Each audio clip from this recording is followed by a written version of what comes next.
शुरू कर चुके हैं खबर दोपहर और मैं हूं आपके साथ आरती तिवारी। उत्तर प्रदेश में भारतीय जनता पार्टी का संगठनात्मक ढांचा फिर से मजबूत होने की कगार पर है।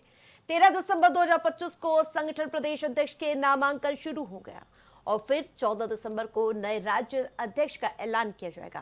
दरअसल ये बदलाव न सिर्फ पार्टी की आंतरिक गतिशीलता को दर्शाता है बल्कि आगामी 2027 विधानसभा चुनाव की रणनीति का भी महत्वपूर्ण हिस्सा है।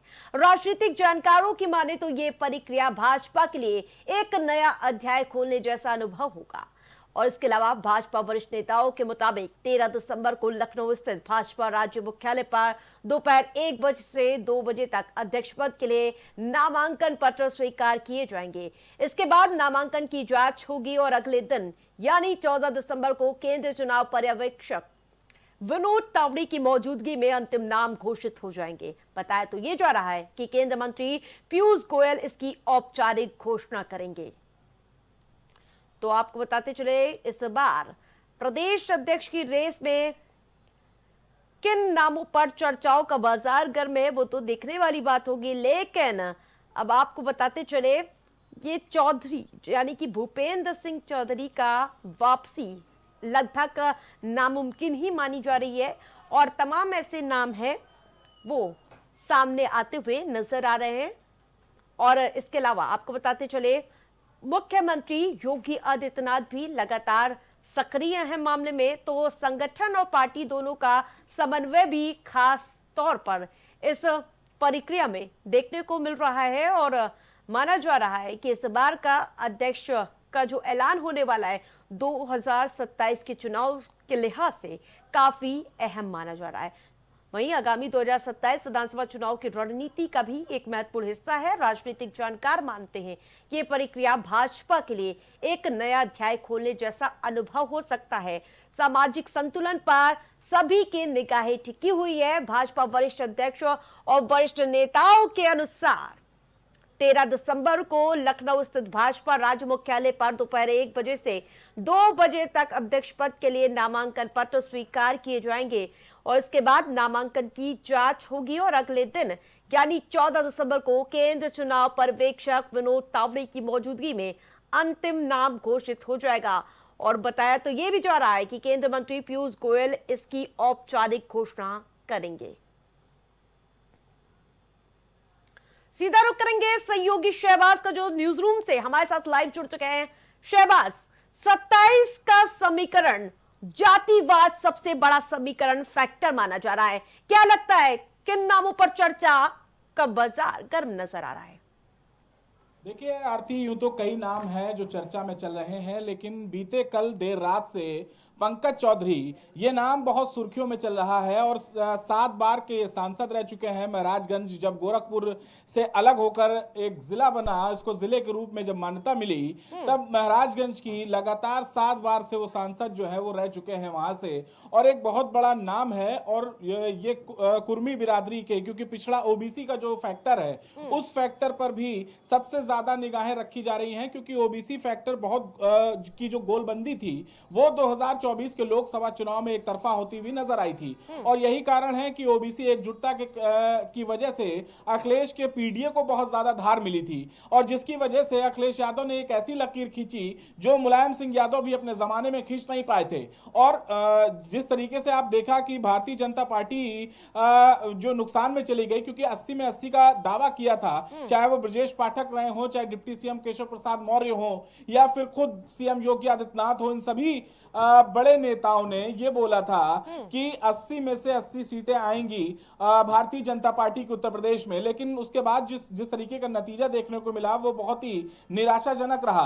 लेकिन पीयूष गोयल की संलिप्तता आप कैसे देख पा रहे हैं? पूरी तरह से किंग मेकर भूमिका में नजर आ रहे हैं प्रदेश अध्यक्ष। देखिए, पीयूष गोयल हुए, विनोद तावड़े हुए, बीएल संतोष हुए, ये जितने भी शीर्ष नेतृत्व के नेता हैं, इन सभी नेताओं को लखनऊ पर अपनी नजर बनाए रखने की अभी से ही बोल दिया गया है कि आप सभी सभी लोग अपना लखनऊ पहुंचे, लखनऊ तैयारी करें। और पीयूष, और ये बताया भी जा रहा है आरती कि जो प्रदेश अध्यक्ष की पर्ची है वो पीयूष गोयल की टेबल तक पहुंच गई है। हाँ। बस औपचारिक रूप से जिस तरीके का ऐलान होना बाकी है वो ऐलान होना है, और ऐलान बहुत संभव है कि हो सकता है कल या तो फिर परसों, यानी 2 दिन के अंदर। ये जो आने वाले 48 घंटे हैं ये भारतीय जनता पार्टी के लिए, उत्तर प्रदेश के लिए बहुत ही ज्यादा शहबाज, हम देखते हैं कि भारतीय जनता पार्टी अपने चौंकाने वाले फैसलों के लिए जानी जाती है। मुस्लिम और इसके अलावा महिला वोटर्स, और क्या नए चेहरे पर दांव लगाएगी भारतीय जनता पार्टी, ये महत्वपूर्ण हो जाता है। देखिए, प्रदेश अध्यक्ष जो होता है वो संगठन के लिहाज से बहुत जरूरी हो जाता है, क्योंकि जिला अध्यक्ष से लेकर तमाम ऐसी इकाइयां होती हैं जो उसके नीचे काम करती हैं। देखिए, नए चेहरे को नहीं, लेकिन हाँ अनुभवी चेहरा जरूर लेके आएगी भारतीय जनता पार्टी, और खासकर पिछड़ा या ओबीसी से जरूर होगा, क्योंकि पीडीए की कार्ड भी जरूर ढूंढनी चाहेगी भारतीय जनता पार्टी, क्योंकि नुकसान हुआ है 2024 के चुनाव में और 2027 में वो भरपाई करनी है। इसीलिए एक ऐसा चेहरा लेकर आना है जो भारतीय जनता पार्टी की तरफ से अखिलेश के पीडीए की एक बहुत बड़ी काट मानी जाए। देखिए, विद्यासागर सोनकर का भी देखिए जिस तरीके से नाम चल रहा है, साध्वी निरंजन ज्योति है उनका नाम चल रहा है, स्वतंत्र देव सिंह का भी नाम है कि स्वतंत्र देव सिंह को हो सकता है फिर से कमान सौंप दी जाए।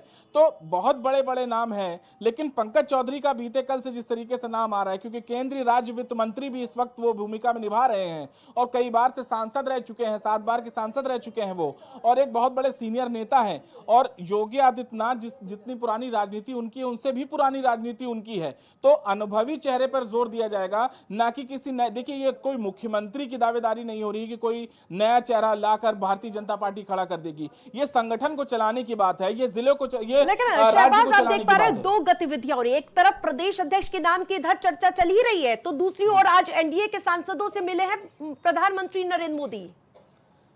बिल्कुल, एनडीए के सांसदों से उनकी कल भी डिनर पर मुलाकात हुई थी, वहां पर वो उनसे मिले थे, और आज भी देखिए जिस तरीके से मुलाकात हुई प्रधानमंत्री नरेंद्र मोदी की। लेकिन इससे इतर यूपी की जो सियासत चल रही है वो एक नए कैप्टन की तलाश कर रही है, और उसके बल पर 27 के चुनाव लड़ने की कोशिश की जाएगी, क्योंकि 27 में एक बहुत बड़ा चैलेंज है भारतीय जनता पार्टी का हैट्रिक मारने का, क्योंकि हैट्रिक किसी ने अभी तक मारी नहीं है। उत्तर प्रदेश की सियासत में लगातार 3 बार जो है वो अपनी जो है पार्टी की सरकार बना लेना, ये बहुत बड़ा चैलेंज है भाजपा के सामने। लेकिन ये चैलेंज नामुमकिन सा नहीं दिख रहा है, क्योंकि योगी आदित्यनाथ की जो पॉपुलैरिटी है वो अभी तक देखिए बरकरार है।